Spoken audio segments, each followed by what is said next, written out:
Hello குட்டீஸ், கதை கேட்கலாமா? நம்ம இன்னைக்கு புத்திமதின்ற ஒரு புத்திசாலி பொண்ணை பத்தின கதையை தான் கேட்க போறோம். ஒரு ஊர்ல புத்திமதின்னு ஒருத்தி இருந்தா.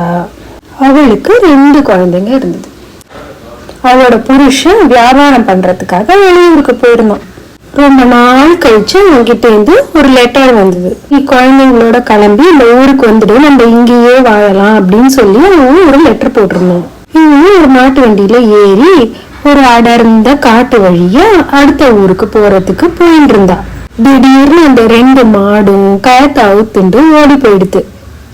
புத்திமதிக்கு என்னடா இது, நம்ம நடு காட்டுல 2 குழந்தைங்களோட தனியா மாட்டின்ட்டோமே அப்படின்னு நினைச்சா.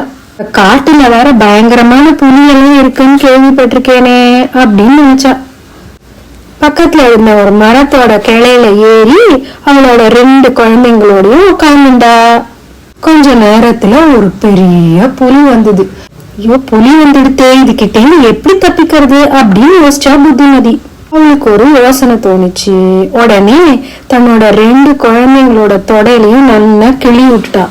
அந்த 2 குழந்தைங்களும் காடே அதிர்ற மாதிரி ஓன்னு அழுதுன்னு இருந்தது. அவ அதுங்களை பார்த்து, அழாதீங்க அழாதீங்க, நேத்திக்குதான் நீங்க 2 பேரும் சாப்பிட்றதுக்கு ஆளுக்கு ஒரு புலி புடிச்சு கொடுத்தேன். இன்னைக்கு திருப்பியும் புலி கொண்டு வானே நான் எங்க போவேன் அப்படின்னு கேட்டா. இப்படி இன்னைக்கு சாயங்காலத்துக்குள்ள இவங்க 2 பேருக்கும் புலி புடிச்சு தரேன் அப்படின்னு சொன்னா அவ.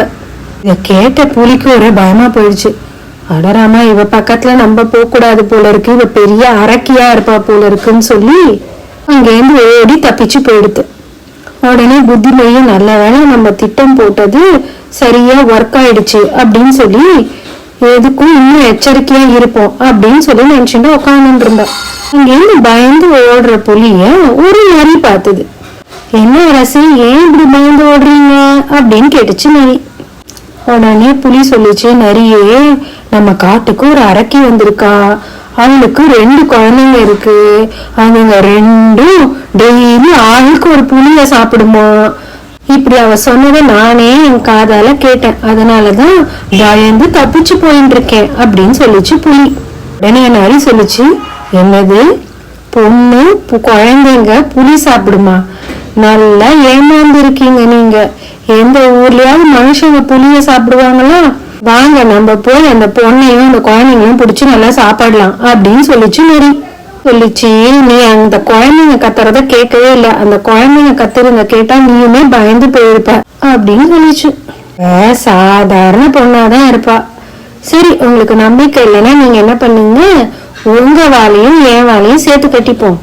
அப்படியே நம்ம 2 பேரும் சேர்ந்தே போவோம் அப்படின்னு சொல்லிச்சு. உங்களுக்கு எந்த ஆபத்தும் வராது, 2 பேரோட பசியும் தீர்ந்துடும் அப்படின்னு சொல்லிச்சு நரி. சரின்னு சொல்லிட்டு புலியும் நரியும் வாழை சேர்த்து கட்டிட்டு போச்சுங்க. இது தூரத்துல இருந்து திருப்பி அந்த புத்திமதி பார்த்துட்டா. ஓஹோ, இந்த நரி இந்த புலிய திருப்பி கூட்டிட்டு வருதா, இரு அப்படின்னு சொல்லிட்டு உடனே கோபமா நரிய பார்த்து, நரியே, உங்ககிட்ட நான் 2 புலி புடிச்சுட்டு வர சொன்னா நீ என்ன ஒரு புலிய புடிச்சு கூட்டிட்டு வந்திருக்க அப்படின்னு கத்தினான். கேட்டு புலிக்கு திரும்பி பயமாயிடுச்சு. இந்த நரி எவ்வளவு தந்திரமா நம்மள வாழை கட்டி கூட்டிட்டு வந்திருக்கு அப்படின்னு சொல்லிட்டு திருப்பியும் பயந்து போய் ஃபாஸ்டா ஓட போயிடுது. நரியும் வால்ல மாட்டிண்டு அதுவும் புலி தொழிப்புக்கள் எல்லாம் பின்னாடி ஓடி ஓடி அடிபட்டு ஓடிண்டே இருந்தது.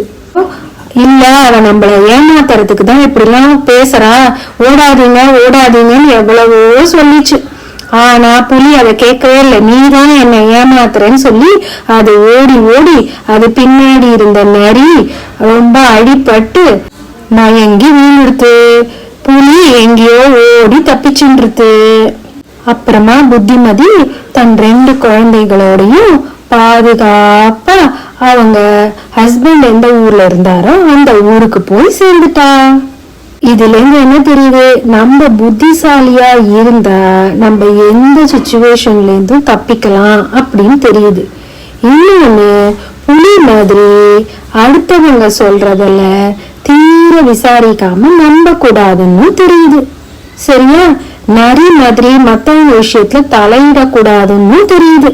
என்ன 3 லேர்னிங்ஸ் இருந்துதான் இந்த ஸ்டோரியில. ஓகே, அடுத்த கதையில பார்க்கலாம்.